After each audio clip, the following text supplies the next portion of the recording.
Hello and welcome. Today I'm in the tier 9 French cruiser, the Saint Louis, and I'm using these upgrades and commander skills.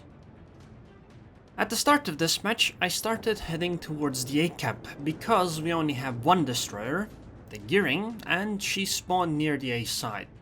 I spawned more or less near the middle, and the second reason why I wanted to go towards the A cap was that I don't want to arrive at a cap zone as the first friendly ship. I want some other ships to be over there because otherwise I will be the #1 target, and that usually leads to bad games. So with these two combined, I decided that going towards the A cap is the better idea. And here I am. I open fire on the Montana. At long range I use speed boost and I start shelling because I just can. I don't really expect to be punished for this. Because, first of all, I'm going behind an island, and secondly, I am a fast ship, and the St. Louis is not an easy ship to hit. Especially in random battles, you can expect that you won't be getting hit all that much, more or less. Now, the enemy team countered on the A cap with their destroyer, the Shimakaze, and that Montana. However, we do have a ship's advantage. We have a Moskva, Mogami, St. Louis, Gearing, and an Izumo over here. And because the Montana pushed a bit too far, I think at least, she is going to pay the price for this because she clearly is overextended. Because look at the minimap, right?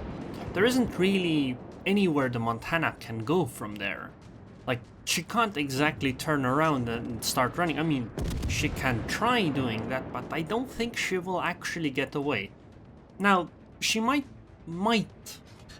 but I don't think it's likely, because I think that the HE spam of a Mogami plus a St. Louis plus a Moskva, they end up being too much for the Montana to handle. Unless, of course, the Montana gets some help.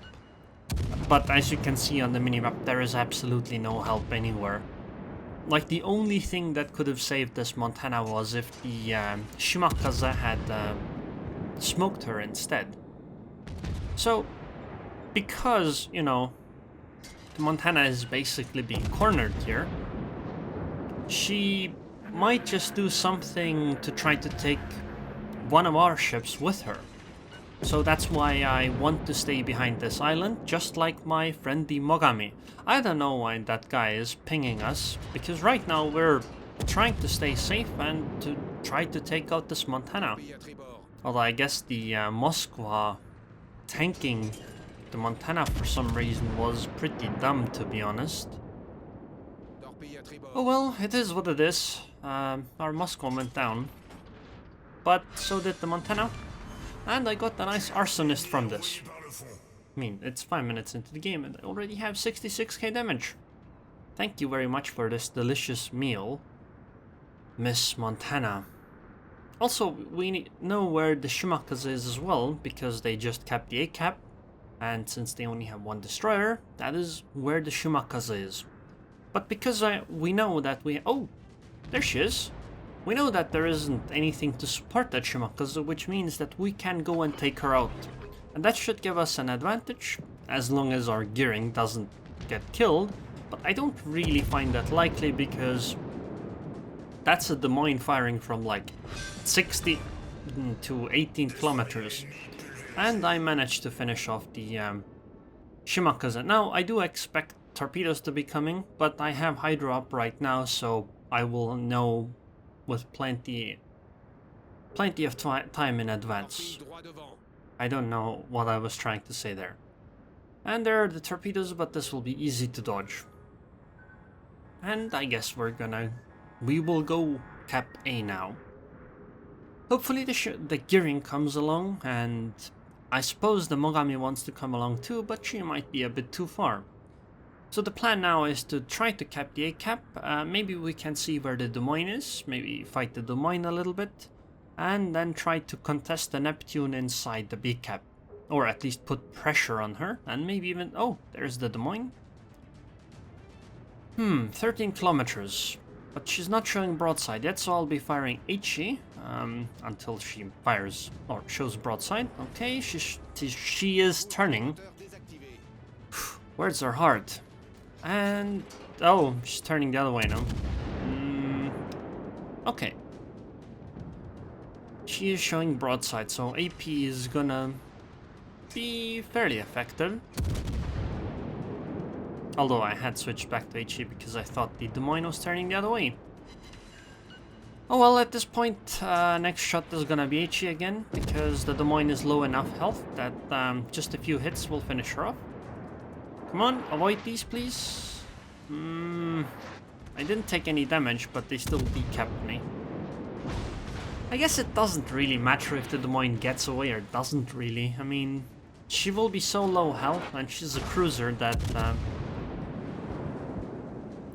I think it might still take her out of the play. On top of that, she's still burning, so there's still a chance that she will go down. And we will take the A-cap in a moment. And our North Carolina is actually taking... oh, there she goes. That was excellent. So it's 8 minutes into the game. I have 3 kills already. Very nice, very nice. Our North Carolina is taking the B-cap. Minotaur is giving support. Oh, there's a Moscow. Never mind, maybe the Minotaur won't be giving support for long. Unfortunately, our second Minotaur apparently is taking on a Yamato, Tirpitz, Bismarck, all at the same time, plus probably that Moscow as well. We don't know where the Aerroon is. I expect that she is not in the position. Oh, there she is. Okay. I wanted to say that I expect that she is not where the minimap showed, and, well, it turns out that that was exactly the case. So there she is, and time to fire a little bit. I don't want to push out here, because like, even if I go into the B-cap, I don't think it will really help. And right now I can stay safe, so I can just take less damage. Although, I'll be honest, I don't know why I haven't used heal yet. I mean, if you look at my HP, you can definitely see that it's possible for me to heal. But for some reason I haven't yet. I don't actually know why. I probably just forgot. But using islands like this is really nice as a cruiser. If the map allows, of course. And I think that a lot of positioning as far as cruisers are concerned does play around these islands. No. Is she gonna burn down? Come on. Excellent. I got the kill. That's kill number 4. But yeah, I think a lot of cruiser gameplay is around islands like this. That you take up a good position, and then good defensive position that you then use to shoot some opponents in a way where they can't shoot you, or, you know, are at a disadvantage when shooting you. Unfortunately, in random battles, many times enemies just don't bite because they don't really seem to care too much about the result of the match. That is, this game is not an example of that, by the way. In this game, I think the enemy team is trying. It's just that, you know, it's not really working out for them. But sometimes you'll see enemy teams simply clumping up together into like one blob on like one map edge, and then they expect the opposing team to push into them. Which doesn't make sense because they don't hold any objectives, but, you know, people in random battles do all kinds of silly things, so it happens. So now we're fighting Bismarck. She was showing a bit of broadside, so I had swapped to AP. Well, I still am firing AP, but now I'm switching to HE. Luckily, there is a softer target than me here, namely the Minotaur, so she is going to be taking all the fire. On top of that, there is a gearing near me, so I wonder how she is going to fare. Considering they have a Moskva, I'm not so sure what the gearing is doing is really a good idea. But we should be able to take out this Bismarck now. I mean, she only has 15k HP, I'm firing AP, and she is showing me a nice broadside. 6k damage. But there goes our gearing. Either she got too close to the Bismarck, or the Moskva just radared her. Regardless, I think the gearing was a bit too far pushed. But that's kill number 5, so a nice Kraken. They still have 2 ships, a Yamato and a Moskva. And unfortunately I recognize, or maybe fortunately, I recognize the name of the Moscow player. And that means that they are either really, really bad or at least decent. And I know that they're not really, really bad. Which unfortunately means that this game is still not over. Luckily, we have literally double the ships. And I kind of think that we will win. I think we hold a definitive advantage. I mean, we hold 2 capstones, they have 1. And, you know, we have double the ships, and we have 2 battleships, they have 1. And, you know, they are in a position where we can engage at least most of our ships at the same time. However, I noticed a big problem here for me, though. If they keep pushing as they are, I will be left alone against them, because this North Carolina and Izumo are both potentially sailing away while I can't follow them. Which means that unfortunately, if my teammates leave, like look at that North Carolina isn't fighting at all, if my teammates leave, then I will be left to fight them alone. So I decide to take the initiative instead and rush into them. I will torpedo the Yamato, and then I will try to finish them off with a ram, if that's enough. Unfortunately, I was hoping maybe I could torp on the other side as well, but considering their positions, that's not gonna happen. Okay, so the Yamato got flooded. She probably used damage control party immediately, as you can see that she's not burning or anything like that. And right now I slow down for a bit because the Yamato is between me and the Moskva, but not for long, so I decide to ram anyway. And I calculated that, hey, the Yamato had 40k health, and, you know, I have 40k maximum health, so if I ram her, I should deal 40k damage, right?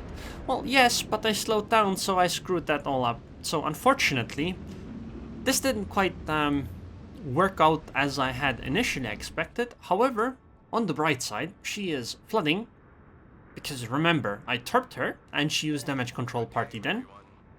And then I rammed her, which caused another flooding, and as you can see, she sunk from the flooding. Everything according to Keikaku. That's how it's supposed to be, right? I mean, I think that a tier 9 cruiser traded for a fairly healthy Yamato is a good trade. Especially since that's kill number 6 for me. Now it's Izumo, North Carolina plus Mogami against the Moskva. However, unfortunately, it's just the Izumo fighting the Moskva, and I think the Izumo is going to lose this fight. Because if you notice this Izumo is showing a broadside. And if you've been watching me for a while, you should know just how much a Moskva can hurt an Izumo. Or a battleship that is showing broadside, except the new buffed US battleships, because for some reason they screwed up the citadels, and, well, there goes the Izumo. In a big ball of fire. Oh well. Unfortunately, the Moskva is actually fairly healthy and she's healing now. 41k health. She has more health left than the North Carolina. Substantially more. On the bright side, at these kinds of close ranges, the North Carolina can easily hit the Moskva really hard, because the Moskva also has, you know, a citadel. But I mean, the Moskva can do the opposing thing as well. So this game is still not over, but I think the next time the North Carolina fires her front guns, this game ends. Because, well, she is getting really close. And goodbye. Rest in peace, Shinyue. What a nice game, especially the ending. Well, actually it wasn't really well played by my team, but it still worked out nicely for us. Here are the results: 202,000 damage, 6 ships sunk, 6 fires, even an assisted capture, even a bunch of secondary hits. An arsonist, Kraken unleashed, a witherer, and a flesh wound. Although I did give the enemy Yamato a diehard, but I guess, you know, he's probably happy about it too.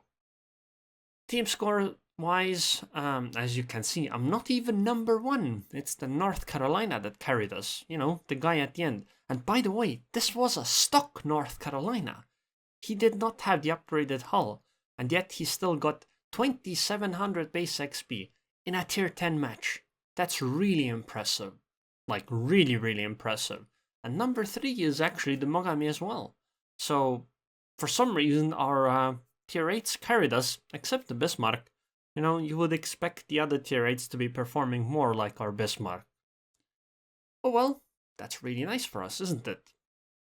Detailed report, so 82k damage with the main batteries, 47k with fires, 29k with floodings, 16k with ramming, so, you know, the flooding and ramming are probably added together because they're all the damage to the Yamato. And, well, most of the damage taken for me was also the ram. I literally took half the damage that the Yamato did. That ram really didn't go quite as planned, but, you know, it ended up working out fine. And here's the credits. I made a profit even without premium. That's quite nice, isn't it? In a tier 9 ship. Although the game was pretty good, so... Anyways, I hope you guys enjoyed this video. I would like to thank the patrons and Patreon. Thank you very much for your continued support, Stoic Frog Gaming, and I hope I'll see you guys next time.